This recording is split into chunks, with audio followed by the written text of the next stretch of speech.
Культура – это не количество прочитанных книг, а количество понятых. Моршал Дашуг, мы рады приветствовать всех зрителей национального канала. В эфире программа «Культура», в студии Лиза Барахоева. Главные темы выпуска. В рамках этого проекта мы принимаем документы людей, граждан, соотечественников, которые приняли определенное участие в восстановлении, становлении, в развитии нашей государственности. Государственная архивная служба Республики Ингушетия пополнила свои фонды ценными материалами в рамках проекта «Летопись Ингушетии. Личности и время».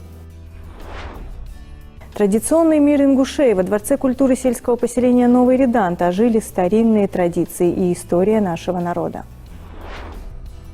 История Ингушетии в иллюстрациях. Во Дворце культуры Назрани состоялась выставка, организованная краеведом, архивистом Берснаку Газиковым.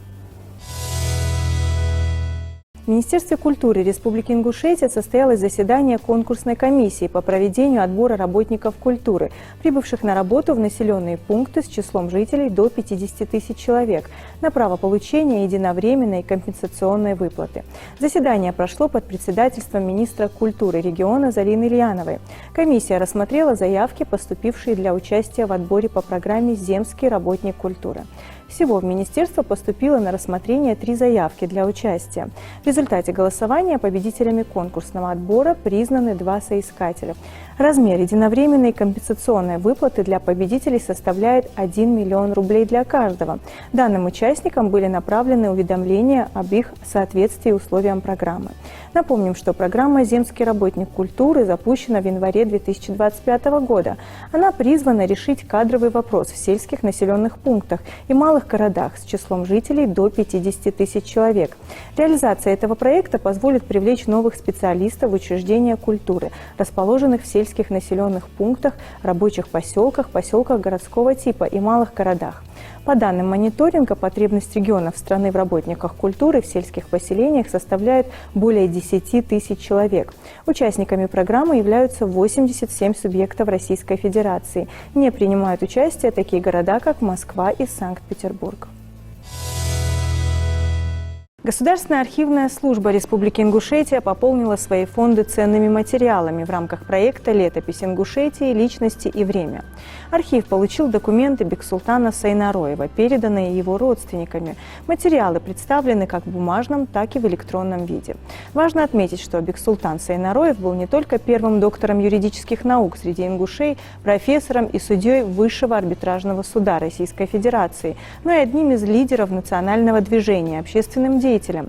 Под его руководством 4 июня 1992 года была восстановлена государственность ингушского народа. Бексултан Магомедович является заслуженным юристом России, академиком Международной академии информации.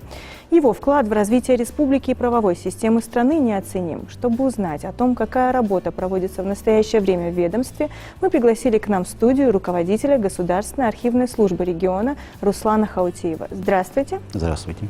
А расскажите, пожалуйста, о ценности этого пополнения. Сегодня Государственная архивная служба, как орган исполнительной власти, который обязан принимать архивы, обеспечивать сохранность этих архивов, проводит определенную работу.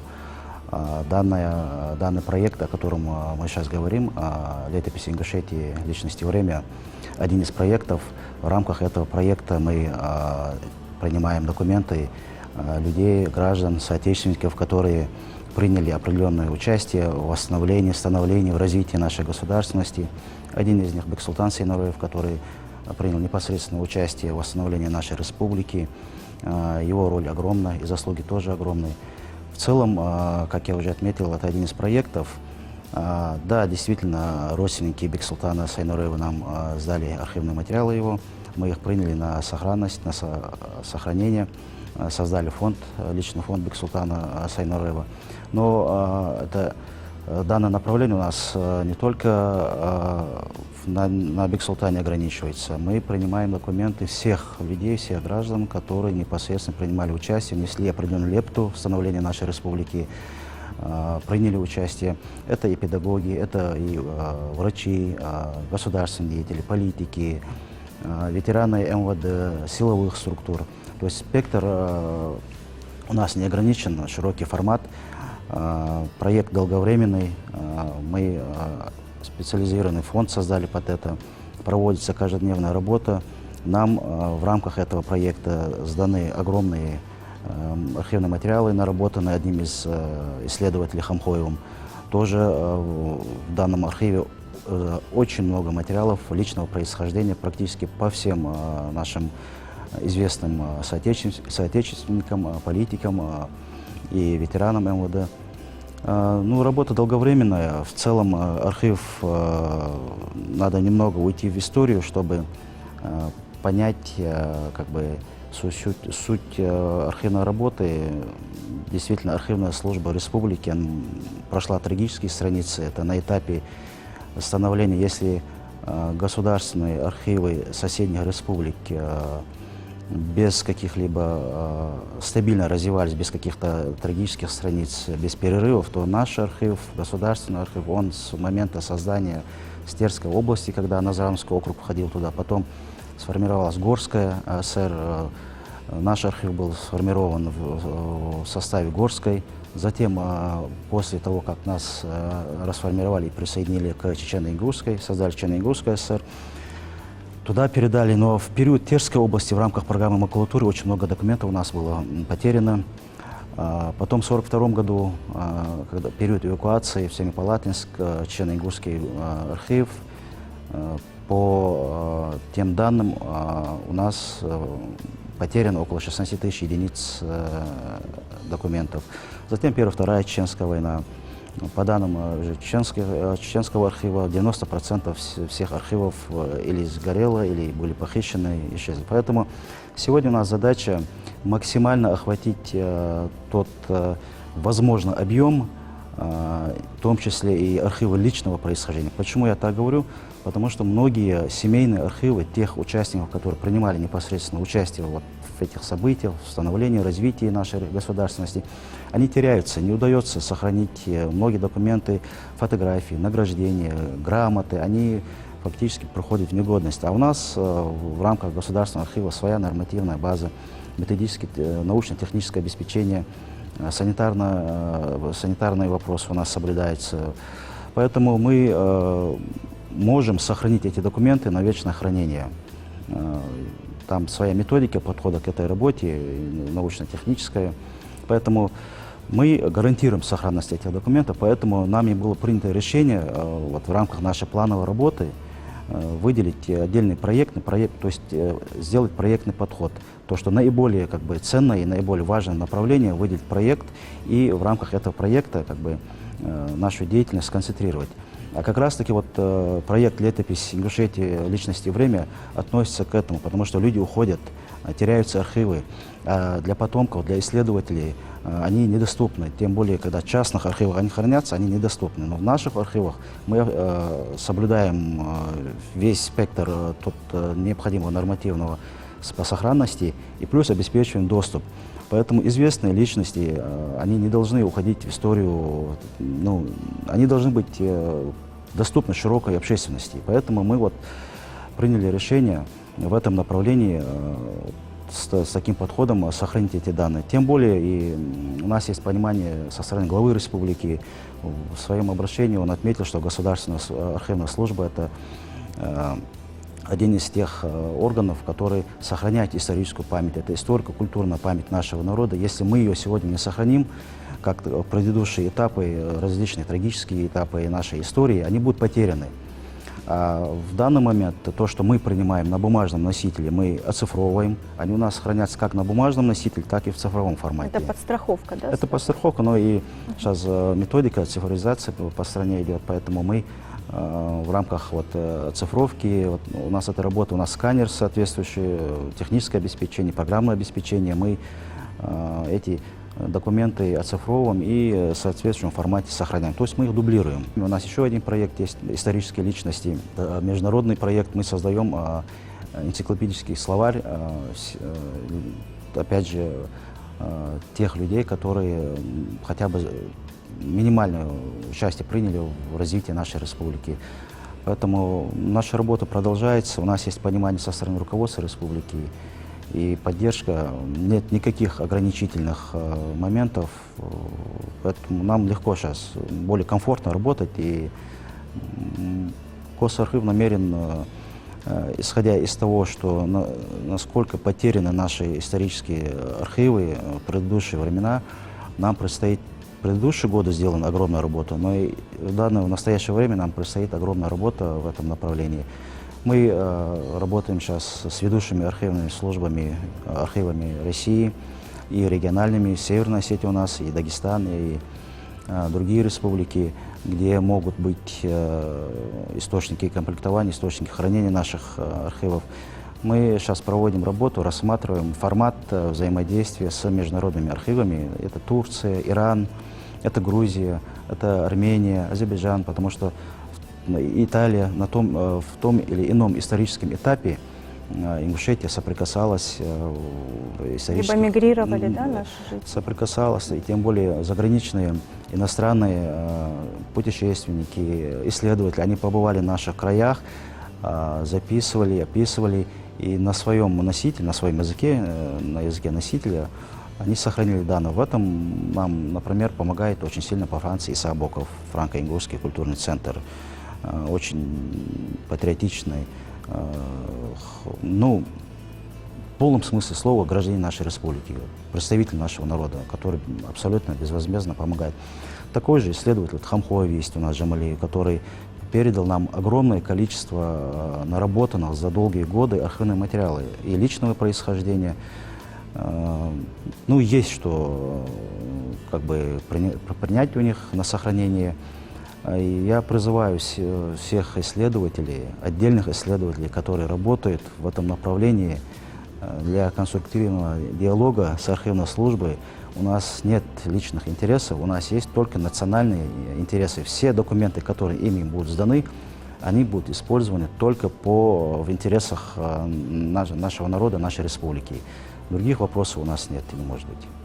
Но мне кажется, ваше обращение также может касаться и простых жителей, да, поскольку в каждой семье есть своя история, есть свои герои, и значит ли это, что люди могут смело обращаться, и вы уже рассматриваете, насколько вклад той или иной личности был весом в развитие нашего региона? Да, конечно. Те документы, которые сдают, они проходят экспертизу на ценность, на важность, там соответствующая методика подхода к этому. Для нашего народа, тем более многострадального, народ, который который развивается, несмотря ни на что, у народа, у которого и богатое историческое прошлое, тем более важно. Вот сохранение этих исторических документов – это ценность, и культурная ценность, и историческая ценность. Помимо контроля, осуществляется ли сотрудничество с учреждениями культуры, такими как, например, музеи, театры, дома культуры? Да, мы проводим мероприятия в рамках и патриотического воспитания молодежи. У нас фотодокументальные выставки проводятся.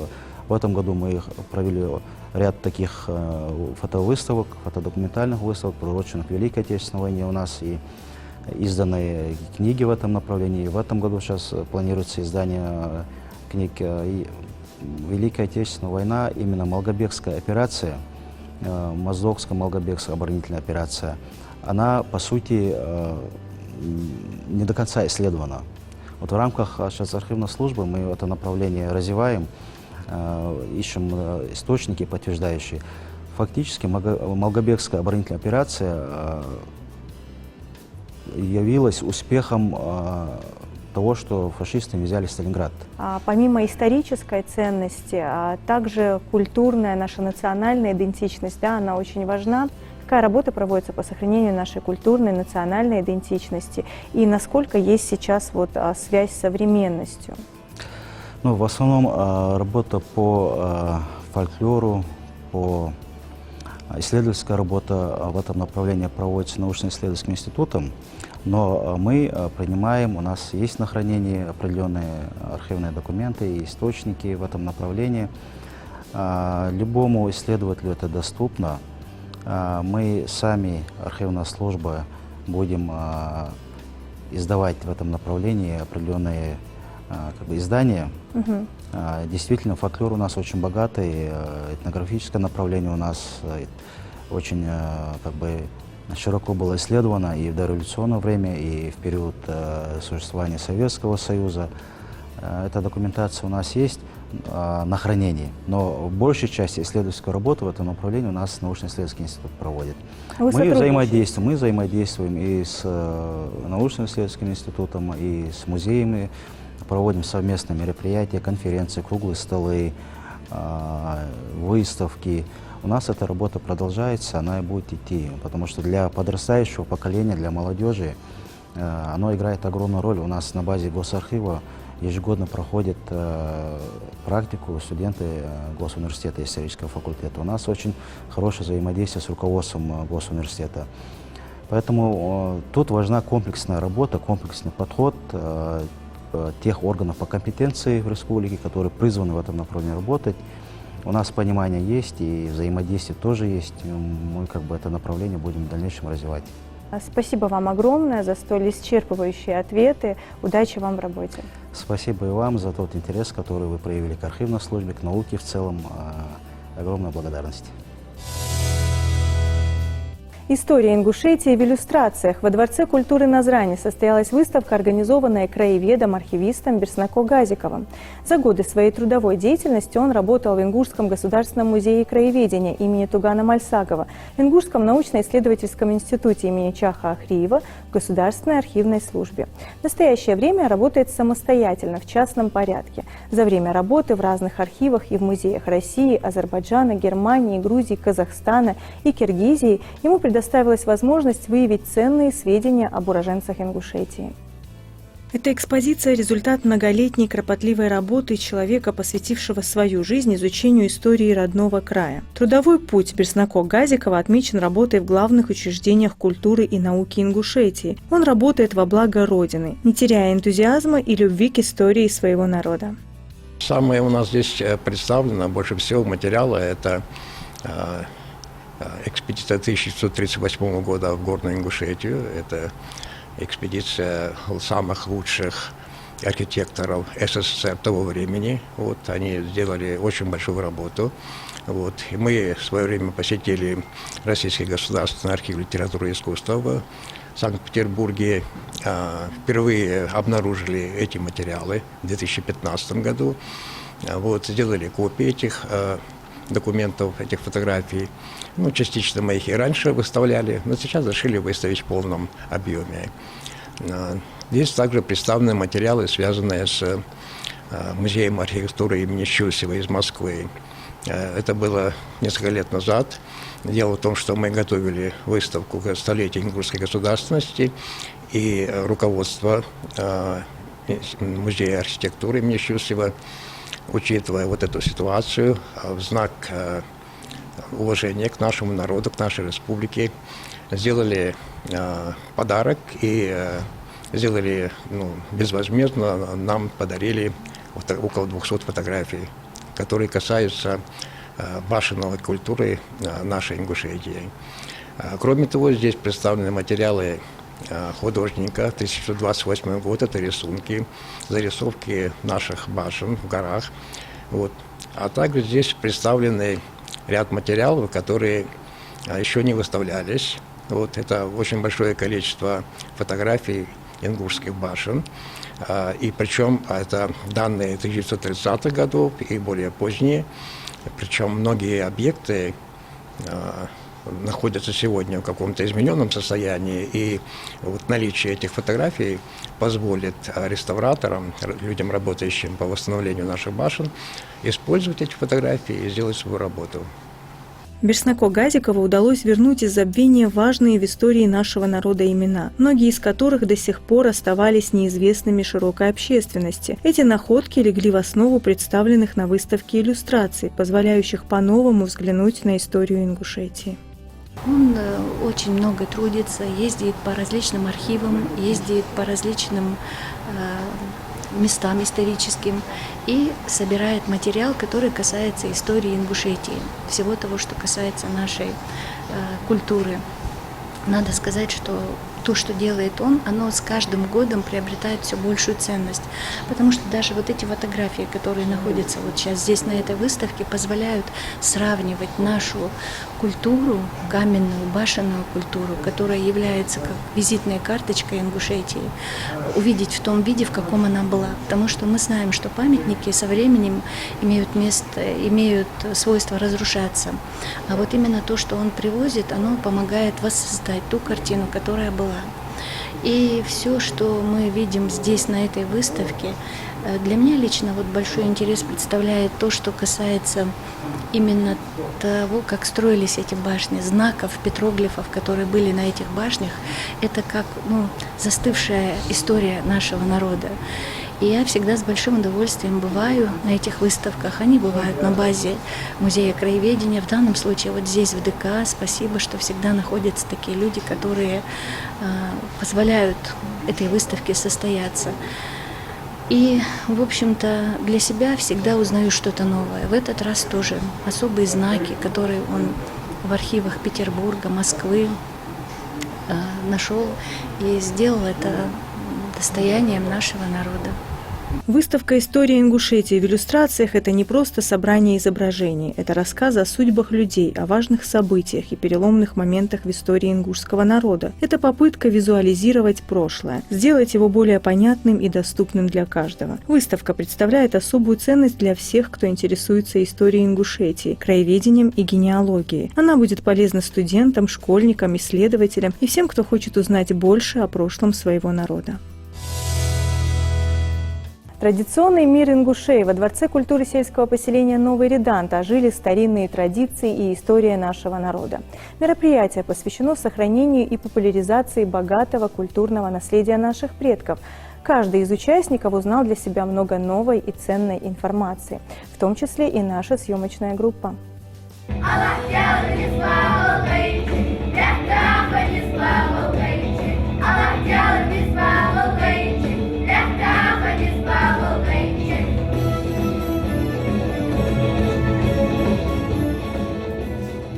Дом культуры был оформлен в традиционном стиле, создавая атмосферу погружения в прошлое. Звучали народные мелодии, демонстрировались предметы быта, старинные костюмы, рассказывались легенды и предания.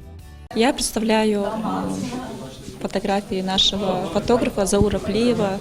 Это его выставка, так как его дома нет, он отсутствует, он мне доверил представить. Эти наши башенные комплексы, Таргим, мечети, Пялинг. Здесь очень много представлены наши горы. Мероприятие рассчитано на широкий круг зрителей, от самых маленьких до старшего поколения. Мы хотели показать красоту и богатство нашей культуры, чтобы молодое поколение знало свои корни, гордилось своими предками и бережно хранило традиции, отметила организатор мероприятия, художественный руководитель Дома культуры сельского поселения Новый Редант Марит Ханиева. Нам важно, чтобы традиционный мир ингушей стал не просто разовым событием, а отправной точкой для дальнейшего изучения и популяризации нашей истории. Как мы знаем, наш народ богат своими обычаями, традициями, самобытными древними обычаями и традициями, которые передаются из поколения в поколение. Наши традиции включают различные аспекты. Это почтение старших, свадебные обряды, семейные отношения, гостеприимство. Поэтому мы сегодня решили устроить такое мероприятие для наших детишек, чтобы передать наши богатые традиции, чтобы они это все увидели своими глазами. Сегодняшнее наше мероприятие также включает различные мастер-классы. Это мастер-класс по вышиванию национального костюма, как и женского, так и мужского. Также мастер-класс по вышиванию волочных изделий и стинг. И различные выставки. Это выставка нашей национальной кухни, также выставка картин наших ингушских. Организаторы мероприятия постарались воссоздать картину жизни ингушского народа в ее многообразии и красоте. Особое внимание было уделено демонстрации традиционных обрядов и обычаев. Зрители смогли увидеть, как бережно передавались знания и опыт от поколения к поколению, как сохранялись моральные и нравственные ценности. Государственный музей изобразительных искусств нашей республики посвятил в этом году рубрику «История одной картины 80-летию Великой Победы». Сотрудники музея отмечают, что, отдавая дань памяти воинам, не щадившим своей жизни на полях сражений, было бы уместным оказать уважение всем женщинам, давшим жизнь и воспитавшим защитников нашей Родины. В творчестве многих художников часто образ солдатской матери занимает особое важное место. Самое первое, что помнит человек, это нежные материнские руки. Ее любовь, тепло, заботу. Мать дает жизнь, прячет ото всех слезы, душевные раны. Она всегда надеется увидеть сына живым. Часто, даже получив похоронку, мама в своем израненном сердце сохраняет лучик надежды. Сильнее всех потерю любимых детей переживает мать, потому что материнское страдание бесценно. Картина известного пятигорского художника, члена Союза художников России, почетного деятеля искусств Ставропольского края Игоря Борисовича Хоронько матерям погибших воинов посвящается. Смело можно назвать гимном матерям, вырастившим защитников своей Родины, которые отдали свои жизни в разные тяжелые периоды для нашей страны. Искусствовед Государственного музея изобразительных искусств Республики Ингушетия Анна Булах очень точно и красиво описала данное полотно. Она отметила, что свою работу Игорь Борисович посвятил матерям всего Северного Кавказа, который стал малой родиной для живописца. Фоном произведения служит гора Казбек, на вершине которой виднеется фигура кавказского джигита, защитника в солнечных бликах. Древние башни у подножия гармонично дополняют работу. Картина выполнена на удивительных контрастах черного, голубого, коричневого, синего, желтого цветов. Произведение Игоря Хоронько привлекает зрителя глубиной сюжета и авторской манерой исполнения, вызывает неподдельные эмоции, точно передает настроение, которое возникло у автора во время написания картины. Это читается во всем: наклон головы каждой женщины, в повороте плеч, в печальном взоре, что вызывает у зрителя отклик на боль и сопереживание. Глубокая цветовая палитра лишь усиливает восприятие от увиденного. Работа отражает в полной мере боль и страдания матерей, сыновья которых ушли на войну, заставляет прочувствовать, какой ценой досталась победа. Картина Игоря Хоронько «Матерям погибших воинов посвящается» поступила в основной фонд Государственного музея изобразительных искусств Республики Ингушетия в этом году. Она будет бережно храниться в музее, находя отклик в сердцах посетителей. На этом наша программа подошла к концу. Берегите себя и своих близких. Оставайтесь с нами на Национальном. До новых встреч!